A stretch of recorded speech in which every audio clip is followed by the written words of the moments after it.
बिस्मिल्लाहिर्रहमानिर्रहीम। अस्सलाम वालेकुम व्यूअर्स। पिछले लेक्चर के अंदर हमने चेक बॉक्स के थ्रू वैल्यू पास कराई थी एक पेज से दूसरे पेज की तरफ। व्यूअर्स, इस लेक्चर के अंदर हम देखेंगे कि अगर हम दोनों चेक बॉक्स को सिलेक्ट नहीं करते या एक चेक बॉक्स को खाली छोड़ देते हैं तो उसके अंदर एक एरर आता है अनडिफाइंड इंडेक्स। तो उस अनडिफाइंड इंडेक्स को प्रॉब्लम को हम सॉल्व कैसे करते हैं उसको देखते हैं। जैसे देखें, ये मेरा एक फॉर्म का समझ लें पेज है जिसके अंदर मैंने लिखा हुआ फॉर्म का टैग लिखा action.php, यानी कि जब ये फॉर्म सबमिट का बटन क्लिक हो तो action.php का पेज खुल जाए। मेथड मैंने यूज़ किया पोस्ट। उसके अंदर मैंने क्या किया हुआ है कि पहले एक मैंने दे दिया जी कि एंटर नेम, यानी कि जो भी व्यूवर्स आएगा वो एंटर नेम देगा। उसके अंदर इनपुट टाइप इक्वल उसकी टेक्स्ट है और नेम उसको मैंने रख दिया है नेम रख दिया है। और यहाँ पे मैंने हिडन डाटा जो है हिडन डाटा को भी यहाँ से डिलीट कर देते हैं। और BR का टैग यूज़ करके फिर मैंने कह दिया है सिलेक्ट लैंग्वेज। आपने कोई लैंग्वेज जो है ना वो सिलेक्ट करनी है। अब लैंग्वेज जैसे इनपुट टाइप चेक बॉक्स है, नेम उसका VB रख दिया, वैल्यू VB है। और उसके बाद input type check box, name equal to C है और वैल्यू उसकी C है। इसी तरह input type equal to check box है, नेम उसका C++ है और वैल्यू उसकी C है जी। अगर फॉर्म देखा जाए तो ये मेरे पास फॉर्म आ जाएगा एंटर नेम और उसके बाद सिलेक्ट लैंग्वेज, यानी कि इसमें से जो भी आपको लैंग्वेज आती होगी आप उसको सिलेक्ट कर लेंगे। जैसे आप सबमिट का बटन पे क्लिक करेंगे तो ये वाला पेज जो है ना action.php का ये परफॉर्म होना शुरू हो जाएगा। इसके अंदर मैंने क्या किया, जो नेम है उसको वेरिएबल नेम के अंदर स्टोर कर लिया, यानी कि हमारा जो $_पोस्ट का ग्लोबल वेरिएबल है उसके अंदर जो नेम आएगा उसको वेरिएबल नेम के अंदर स्टोर कर लिया और उसको यहाँ पे हमने शो करा दिया वेलकम मिस्टर, जो भी नेम आप देंगे। इसी तरह जो भी ग्लोबल वेरिएबल के अंदर आपके VB की वैल्यू आएगी वो VB में स्टोर हो जाएगी, यानी कि अगर आप चेक करेंगे उसको तो इसी तरह आपने यहाँ पे शो करा दिया जो लैंग्वेज अगर आप जानते हैं चेक करेंगे तो वो आ जाएगी, अगर नहीं चेक करेंगे तो वो नहीं आएगी। इस तरह आपने लिख दिया है C लैंग्वेज, अगर आपने चेक किया हुआ तो उसकी वैल्यू उसके अंदर स्टोर हो जाएगी, उसको हम शो कर देंगे। इस तरह C++ की वैल्यू को अगर आप चेक कर देंगे तो ये यहाँ पे वैल्यू शो हो जाएगी।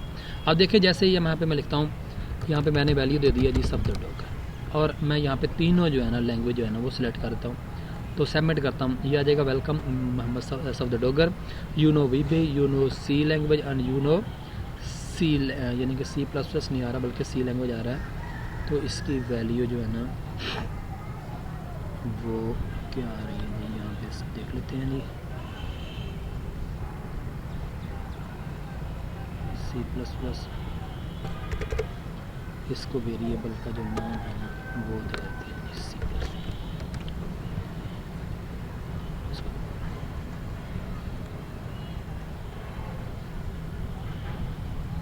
इसको यहाँ रिफ्रेश करते हैं।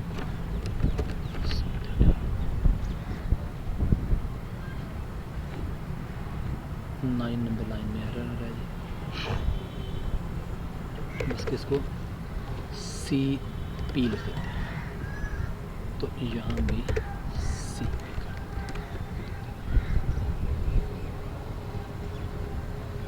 ये देखिए VB, C और C++। अब व्यूअर्स प्रॉब्लम कहाँ पे आती है? प्रॉब्लम ये आती है कि अगर इसमें से मैं इसको रिफ़्रेश करता हूँ, मैं यहाँ पे नेम दे देता हूँ और उसके बाद मैं यहाँ पे एक को चेक कर दो को चेक करता हूँ, एक को चेक नहीं करता, तो ये देखें दो वैल्यू शो हो जाएगी और साथ में आ जाएगा इन अनडिफाइंड इंडेक्स C++, यानी कि उसका इंडेक्स मुझे नहीं मिल रहा। तो इस तरह का, यानी कि अगर हम चाहते हैं, आप देखें ना कोई बंदा एक लैंग्वेज नहीं भी जानता, यानी कि या हम कहते हैं कि ये वाला पेज जो है ना इसको रिफ़्रेश करते हैं, मैं यहाँ पे इसका कोई नेम देता हूँ और एक को मैं सिलेक्ट करता हूँ, दो को नहीं सिलेक्ट करूँगा तो ये दो जगह पे एरर आ जाएगा। तो इसको हम कैसे हैंडल करेंगे? तो व्यूअर्स इसके लिए फिर हमें क्या करना पड़ेगा, थोड़ा सा हमें प्रोग्रामिंग कोई एडवांस यूज़ करनी पड़ेगी। हम लिख देंगे इफ़ क्या है जी इस सेट का फंक्शन यूज़ करेंगे और उसके बाद $_ क्या आ जाएगा पोस्ट के अंदर अगर आपने सबमिट की वैल्यू जो है ना उसको एंटर किया हुआ है, ठीक है, और उसके बाद आ जाएगा इफ़ क्या जी नॉट एम्प्टी, नहीं एम्प्टी है क्या $_ पोस्ट। अगर तो पोस्ट के अंदर पोस्ट की वैल्यू एम्प्टी नहीं है तो उसके अंदर उससे पहले हमें क्या करना पड़ेगा, ये जितनी भी हमारी लैंग्वेज है ना इसके अंदर इसको सबको हमें एक अरे बनानी पड़ेगी। यहाँ पे मैं इसका नाम देता हूँ लैंग्वेज और इसका भी जो नेम है ना वो मैं देता हूँ लैंग्वेज और इसका भी नेम जो है ना मैं कर देता हूँ लैंग्वेज। इसको सेव कर लेते हैं और इसको जो है ना इसके हम जो है ना यहाँ से कॉपी करके इसको यहाँ पे पास कर देते हैं। यानी कि उसके अंदर अगर लैंग्वेज आ चुकी है, यानी कि उसके खाली नहीं है बल्कि कोई ना कोई वैल्यू इसके अंदर है, तो यहाँ पे मैसेज आ जाएगा। अब देखें ना, जब आप कोई भी यानी कि एक से ज़्यादा वैल्यू जब सेलेक्ट करेंगे ना, मीन के यहाँ पे आप जो है ना 2 वैल्यू सेलेक्ट कर देते हो ये वाली, तो ये 2 वैल्यू जो है ना एक वक्त में एक वेरिएबल में तो एक वैल्यू आती है। अगर एक वक्त में एक से ज़्यादा वैल्यू आपने स्टोर करनी है तो उसके लिए हमारी क्या बन जाएगी, एरे बन जाएगी। अब अरे में से अगर आपने वैल्यू निकालनी है या कोई टेक्स्ट निकालना है तो उसके लिए हमें यूज़ करना पड़ेगा फॉर ईच का, यानी कि समझे हमें लूप यूज़ करना पड़ेगा फॉर ईच, और यहाँ पे हमें लगाना पड़ेगा $_ पोस्ट, और उसके साथ आपका आ जाएगा लैंग्वेज की वैल्यू को सिलेक्ट करो और उसको डालते जाओ किसी लैंग्वेज के वेरिएबल के अंदर, और यहाँ पे आपने लिख देना है इको, यहाँ पे लिख देना है यू नो, यहाँ पे कोलन इसको बंद कर देंगे, और यहाँ पे आप उसको $,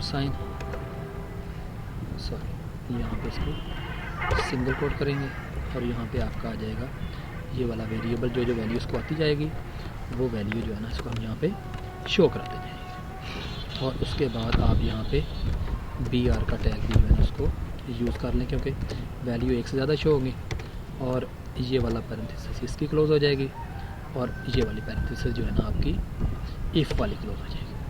अब अगर उसने कोई भी सिलेक्ट नहीं किया हुआ, एक भी यानी कि एक भी नहीं सिलेक्ट किया हुआ, तो उस पर हम लगा देंगे एल्स, और यहाँ पे लिख देंगे इको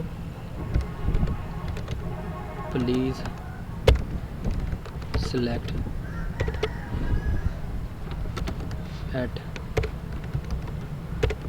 एट लीस्ट 1 लैंग्वेज,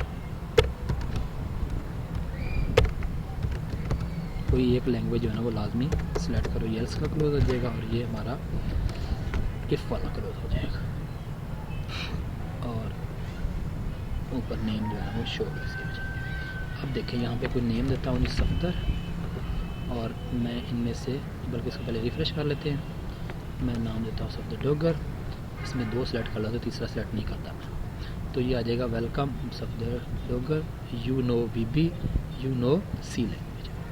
तो मैं चाहता हूँ कि ये नई लैंग्वेज में नई लाइन में आए, तो यहाँ पे इको, यहाँ पे BR का टैग यूज़ कर लेंगे, और यहाँ पे सेव कर लगा दें। तो इसको देखें, ये लीजिए, ये आपकी एरर हैंडलिंग यहाँ पे हो गई। अब यहाँ पे रिफ्रेश करते हैं, आप यहाँ पे कोई भी सिलेक्ट नहीं करते, तो ये देखिए मैसेज आ जाएगा please select at least 1 language.